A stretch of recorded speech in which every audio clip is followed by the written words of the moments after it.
Salut tout le monde, j'espère que vous allez bien. Aujourd'hui, je me suis enfin décidée à me lancer sur YouTube. Du coup, dans cette première vidéo, je vais vous présenter le matériel avec lequel j'ai débuté le coloriage mystère, ce que j'utilise en ce moment, ce que je n'utilise plus du tout, mes feutres préférés, mes tomes préférés, le tome avec lequel j'ai débuté. J'espère que cette vidéo vous plaira et on se retrouve de suite. C'est parti! Du coup, le premier tome que j'ai eu, c'est le tome 11 des grands classiques, illustré par Jérémy Mariès de chez Hachette. Avant ça, je faisais déjà du coloriage, des loisirs créatifs, etc. Mais vraiment, le coloriage mystère, j'ai débuté en avril 2024. Pendant un moment, je n'ai pas acheté d'autres tomes, du coup, c'est le plus complet. Maintenant, j'en suis à 17 tomes de chez Hachette. J'ai quasiment que du Disney. Non, je crois que j'ai qu'un seul tome, c'est le tome Bisounours, qui n'est pas du Disney, sinon c'est que du Disney. Et j'ai également quelques Cozy Colo de chez Coco Ayo. Si vous voulez, je pourrais vous en parler dans une prochaine vidéo parce que c'est vrai que dans celle-là, je voulais exclusivement parler du coloriage mystère. Donc comme je le disais précédemment, tous mes tomes de coloriage viennent de chez Hachette Heroes. Pour parler vite fait des illustrateurs, des tomes que je possède, au final, ceux qui reviennent le plus sont William Ball, Jérémy Mariès et Alexandre Karam. C'est mes illustrateurs préférés. Les coloriages sont très détaillés. J'adore les coloriages avec beaucoup de détails, des traits fins, etc. Et je suis d'ailleurs ravie du tome Princesse, le 2 qui est sorti, parce qu'il y a énormément de détails et ce n'est pas pour me déplaire.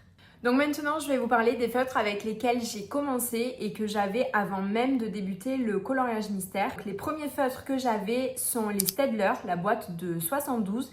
Et j'avais également quelques feutres de la marque Faber-Castell, les Faber-Castell Pitt, c'est ceux avec la pointe brush. Et pour les Staedtler, c'est les feutres à pointe double, donc une pointe conique et une pointe fine. Et j'ai également acheté un Posca PC1MR en noir pour faire les contours de mes coloriages. Donc j'ai débuté avec uniquement ces feutres-là. Je vous mets d'ailleurs le premier coloriage que j'ai réalisé avec tout ça. Et par la suite, j'ai acheté donc les Stabilo Power, la boîte de 24. Donc ça, c'est des feutres de qualité de papeterie. Donc tout comme les Staedtler, en comparaison, les Faber-Castell ne sont pas des feutres de papeterie. C'est-à-dire à la base les Faber-Castell, d'où leur prix aussi. Les Faber-Castell sont notamment pour les illustrateurs, les personnes qui font du dessin, etc., les paysagistes. Voilà, c'est vraiment des feutres qui sont un peu plus chers, mais parce qu'à la base, ce n'est pas des feutres de papeterie. Donc les Staedtler sont des feutres de papeterie et les Stabilo Power également. J'ai ensuite acheté les Pen 68. Donc les Stabilo Power et les Pen 68, je les ai achetés pour réaliser le combo peau claire de mes princesses, personnages, etc. L'avantage des Pen 68, c'est qu'on peut les acheter à l'unité. Donc vous pouvez acheter uniquement le feutre pour réaliser le combo peau claire. Donc il s'agit du numéro 26. Et le Stabilo Power, c'est le beige, le classique, celui qui est dans le pack de 24. Et même, il me semble, dans le pack le plus petit également, on peut le retrouver. Le problème avec ces feutres, c'est que je me suis vite retrouvée à court de couleurs parce que dans le coloriage mystère, il y a beaucoup de teintes à avoir. L'avantage du feutre à base d'eau, c'est qu'on peut superposer les couches. Du coup, ça nous crée des nouvelles couleurs. Donc, on va dire qu'avec 72 feutres, vous en avez 144. 7 fois 2, 14. Ouais, c'est ça, 144. Donc, vous avez 144 couleurs, on va dire, parce que si vous faites une deuxième couche, la couleur va être plus foncée. Mais malgré ça, j'ai voulu tester d'autres feutres, avoir plus de couleurs, etc. Donc, j'ai acheté par la suite quelques feutres tombeaux. J'ai également acheté les Papermate double pointe. Alors, ceux-là, il n'y a que 8 couleurs, mais honnêtement, je les adore. Je trouve les couleurs très belles.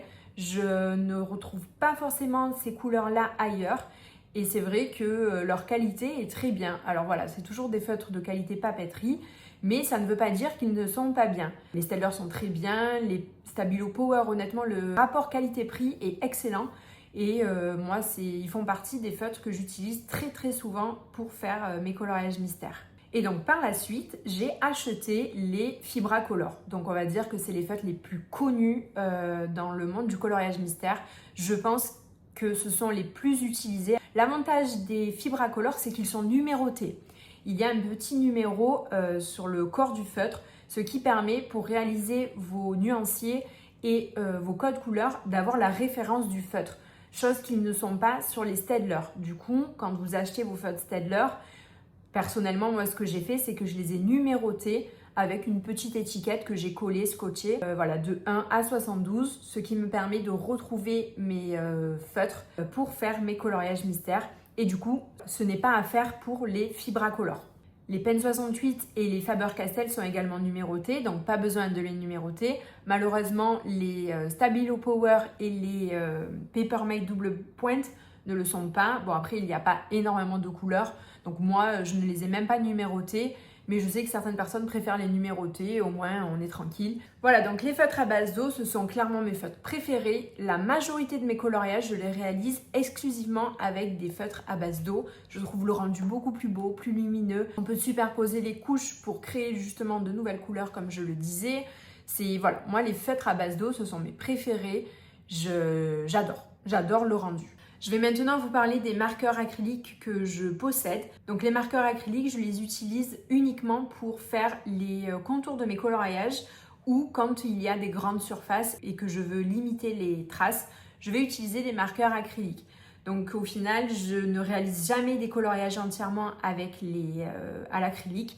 J'aime pas trop le rendu, je trouve que ça fait très plat. Je trouve que ça manque de luminosité, de lumière en comparaison avec les les feutres à base d'eau. Donc c'est pour ça que moi j'aime bien mixer feutres à base d'eau et feutres acryliques. Ceux que j'utilise le plus sont les Posca et les Tooly Art, mais j'ai également pu tester les Nice Tea, les Grabi et les Graphite. C'est pas mes préférés, mais c'est vrai que lorsque je recherche une teinte ou autre, c'est toujours bien d'avoir beaucoup de couleurs. Ensuite, je vais vous parler du petit matériel qui pour moi est indispensable, dont je ne peux pas me passer. C'est clairement un carnet dans lequel je note tous mes codes couleurs. C'est vrai que lorsqu'on prépare un coloriage et qu'il y a beaucoup de couleurs, c'est indispensable d'avoir un petit carnet dans lequel on a noté du coup notre code couleur et tous les feutres qu'on va utiliser pour pas se perdre, etc. Donc moi, je reporte tous les numéros, les petits symboles qu'il y a en bas des coloriages.